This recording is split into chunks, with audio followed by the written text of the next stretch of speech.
Yes, children, today we will start chapter 5, data handling of class 8 NCERT. So there are few basic terms of this chapter. First of all, go through these terms. Very first thing is data. Data means that any information.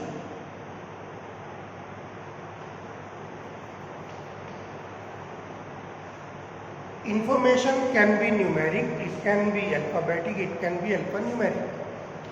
For example, if I gather the information about the father name, mother name of the student, that is alphabetic information. If I record down the marks obtained by the students in different subjects, that is numeric information. And if I get the knowledge of students' address, or note it down somewhere on the paper, the address of the students, that is alphanumeric information. So information can be numeric, alphabetic, or alphanumeric.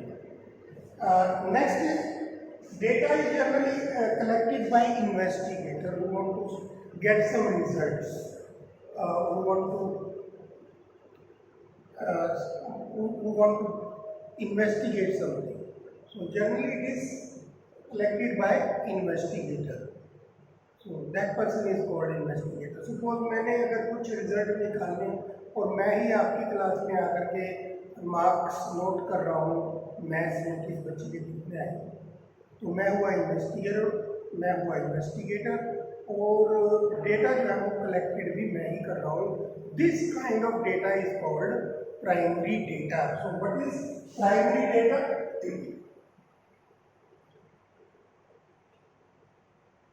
Data collected by investigator himself, that is called primary data. लेकिन अगर मैं यही duty class leader की लगा दूँ या class monitor की लगा दूँ कि तुम मैथ्स में जिस बच्चे के जितने मार्क्स आए तो नोट करके लाओ, तो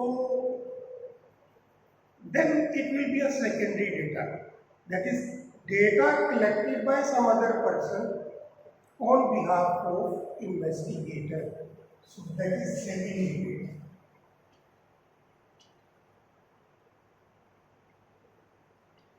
What is secondary data? Data collected by some other person on behalf of investigator.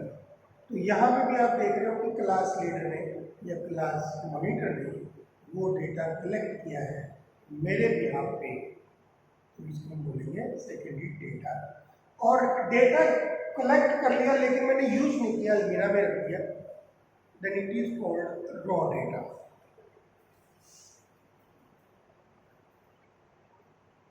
So what is raw data? Data collected but not used, that is called raw data. तो जब हमने use करना होगा अब इस डेटा को organise करने की जरूरत पड़ती है. So now organisation of data, इसको डिफरेंट वे में हम ऑर्गेनाइज करेंगे रिजल्ट निकालने के लिए. तो जनरली हमारे पास 3 वेज हैं डेटा को ऑर्गेनाइज करने के. वन इज सिंपल डेटा, यानी कि जो डेटा आपने कलेक्ट किया था, जो मैंने अलमीरा में रखा, उसको बाहर निकाला और एज इट इज यूज कर दिया, दैट इज सिंपल डेटा. इसी को हम बोलते हैं इंडिविजुअल सीरीज.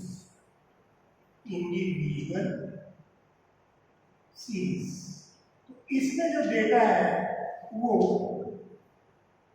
XI यानी मार्क्स और N नंबर ऑफ स्टूडेंट्स, हो सकता है रोल नंबर वाइज लिखे हो बच्चों के मार्क्स 1 2 3 4 5 1 2 3 4 मान लो 40 स्टूडेंट है क्लास में, किसी बच्चे के 5, किसी के 4, किसी के 8, इस तरह से नंबर नोट किए हुए. So writing the data in this way is called individual series और सिंपल डेटा.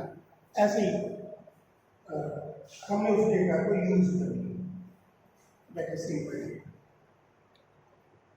इसी डेटा को मैं ऐसे भी लिख सकता हूँ, एक तरफ मैं लिख दूँ मार्क्स और दूसरी तरफ number of students.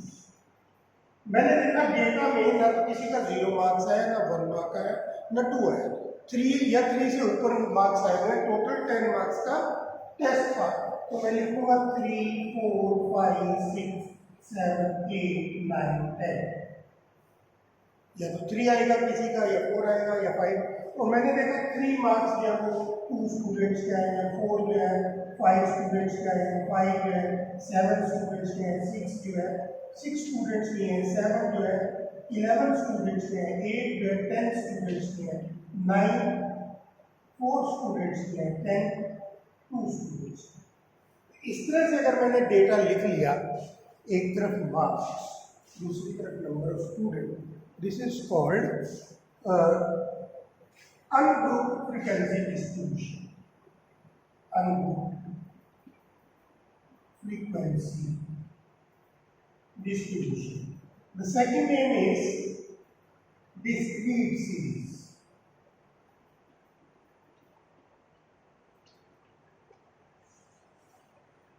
Discrete series. जब आप सीनियर क्लासेस में जाएंगे तो इसी को डिस्क्रीट सीरीज बोलेंगे स्टैटिस्टिक्स में।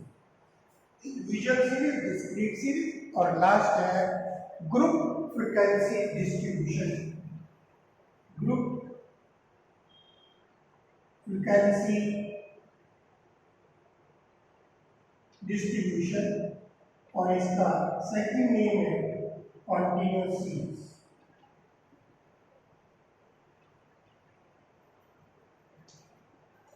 अब जब इसमें डेटा लिखना होता है तो हम ग्रुप बनाते हैं। मान लो हाफ ईयरली का पेपर हुआ 50 मार्क्स का, और कुछ बच्चे 0 to 10 की रेंज में आए, कुछ बच्चे 10 to 20 के, तो उनके हमने अलग अलग ग्रुप बना लिए। Marks 0 to 10, 10 to 20, 20 to 30, 30 to 40, 40 to 50, और इधर आ गया नंबर ऑफ स्टूडेंट्स 3, 5, 11, 9, 6, ऐसे कुछ अपने मन से हमने लिख लिए। तो अगर हम डेटा को इस तरीके से लिखते हैं, then it is called group frequency distribution. तो यहाँ पर हमें इन दोनों सीरीज के बारे में थोड़ा कम जानना है, इसके बारे में थोड़ा ज़्यादा, क्योंकि इसकी डिटेल हमारी बुक में है। तो देखते हैं यहाँ पर और क्या क्या है। यहाँ पर इसमें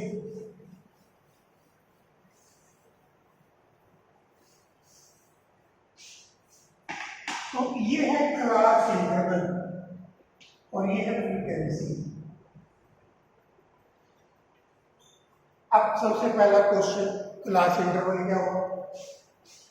क्लास इंटरवल, और इसी को बोलते हैं क्लासेस। क्लासेस या क्लास इंटरवल क्या हुआ? Each group in the group frequency distribution, each group in the group frequency distribution is called class interval और class. Then lower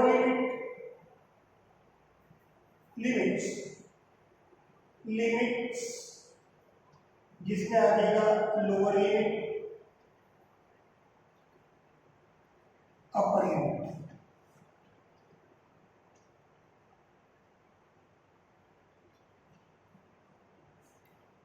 The extreme points of each class, this point and this point, they are called limits. This is lower limit, this is upper limit. Lower limit, upper limit, lower limit, upper limit. So the minimum value in a group is the lower limit of the group, and highest value in a group is the upper limit in the group. Then class size or class width, अब ये क्या होता है class width? The difference between upper limit and lower limit, 10 - 0, class width is 10। 20 minus 10 10, 30 minus 20 10। तो ये क्या है, class width भी बोल सकते हैं और क्लास साइज भी बोल सकते हैं। So upper limit minus lower limit, ये हो जाएगा formula class size. Then class mark, class mark is mid value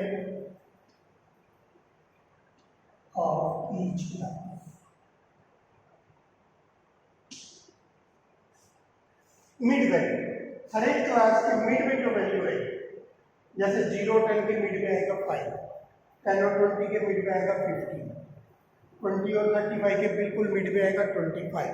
so this mid value is called class mark. तो क्लास मार्क निकालने का फॉर्मूला है class mark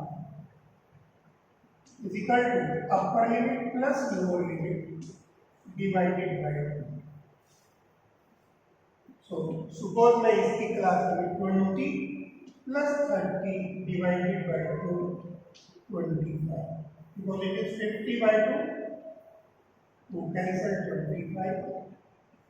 So the class mark of this class will be 25.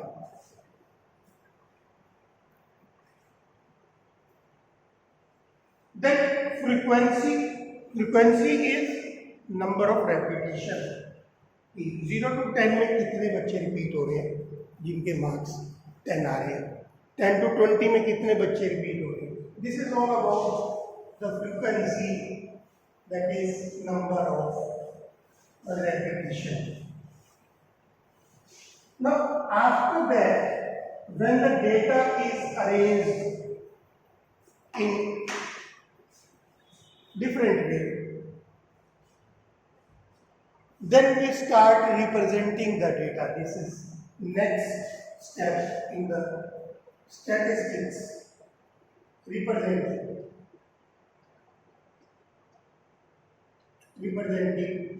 the data. So we represent the data through different graphs: bar graph, histogram, pictograph, pie graph, line graph. So there are many types of graph. So basically we will read in this chapter bar graph, histogram,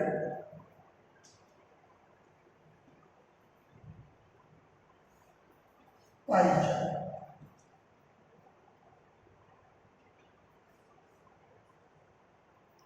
So bar graph, the picture of bar graph we have seen in the junior classes also, like this.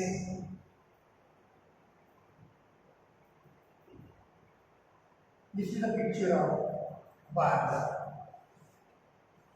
तो कई बार हमें bar graph बनाना पड़ता है, कई बार हमें histogram बनाना पड़ता है, 1 2 3 4 5 वगैरह। तो बार ग्राफ में क्या है, दो मेन चीजें, width of each bar, bar means this stack, width of each bar should be same. Second thing, the distance between two consecutive bars, this distance should be remain same everywhere, and this width should be remain same everywhere in the graph. These two things are important in bar graph. और bar graph बनता कब है, जब हमारे पास items independent. For example इधर दे दिया company ए, company B, company सी, और इधर हमें दे दिया उनका कोई डेटा 5 7 3, कंपनी ए की इतनी ब्रांचेज है, कंपनी बी की इतनी ब्रांचेज है, सी की इतनी है, इस तरह से हो। या इधर मुझे दे दिया डिफरेंट एरियाज के लिए, और इधर दे दिए उस एरिया में जो पार्सल जाने हैं, पार्सल आजकल ऑनलाइन पार्सल बड़े आ रहे हैं। तो मान लो इधर कोई एरिया 1 है, एरिया 2, एरिया 3, कोई ITI का एरिया है, कोई इंडस्ट्रियल इंडस्ट्रियल एरिया का एरिया है या कोई मॉडल टाउन का एरिया, इधर नेम आगे एरिया से, इधर आगे नंबर ऑफ पार्सल्स। तो कहने का जब ये इस तरह से अल्फाबेट में या कुछ इस तरह से डेटा दिया हो जो इंटरलिंक ना हो, तब हम क्या बनाते हैं, बार बार। और कई बार डेटा दिया होता है इस तरह से इंटरलिंक, जैसे भी किया था 0 to 10, 10 to 20, 20 to 30, इस तरह से जब डेटा दिया होगा तब बनेगा आपका हिस्टोग्राम। और हिस्टोग्राम में बस ये होगा कि यही बार जो होंगे वो साथ साथ होंगे, चिपके हुए होंगे, बीच में कोई गैप नहीं होगा। ये गैप क्यों नहीं होगा, क्योंकि यहाँ पर अगर हम ले रहे हैं 0, यहाँ पर अगर हम ले रहे हैं 0, तो यहाँ हो जाएगा 10, यहाँ हो जाएगा 20, यहाँ हो जाएगा 0 और 10 यहाँ पर है, 20 यहाँ पर है, 30 यहाँ, बीच में नहीं लिखना 30, 20 इधर नहीं लिखना। ये पॉइंट जो है दैट इज 10, ये 20, ये 30, तो बीच में गैप नहीं होता इसमें। बाकी सारा काम वही होता है जो बार ग्राफ में है, विड्थ जो है वो सेम रखनी पड़ती है। तो ये है हिस्टोग्राम। पाई चार्ट जिसमें हमें अपना डेटा एक सर्कल की फॉर्म में बाय मेकिंग सेंट्रल एंगल वो रिप्रेजेंट करना होता है। इसके बारे में हम स्टडी करेंगे बाद में, पाई ग्राफ के बारे में। फिलहाल इतना इस वीडियो के लिए। जो जो चीज़ें बताई हैं एक बार पूरा चैप्टर रीड करके देखो थॉरली। और एक पेज नंबर 73 के ऊपर एक ट्राई दीज दिया हुआ है, पेज नंबर 73 ट्राई दीज, वहाँ एक क्वेश्चन दिया हुआ है, उसको करके देखो ताकि ये सारी की सारी जो टर्म्स हमने की हैं वो किस तरह से यूज़ होनी है उसका पता चल जाए। Thank you for this video.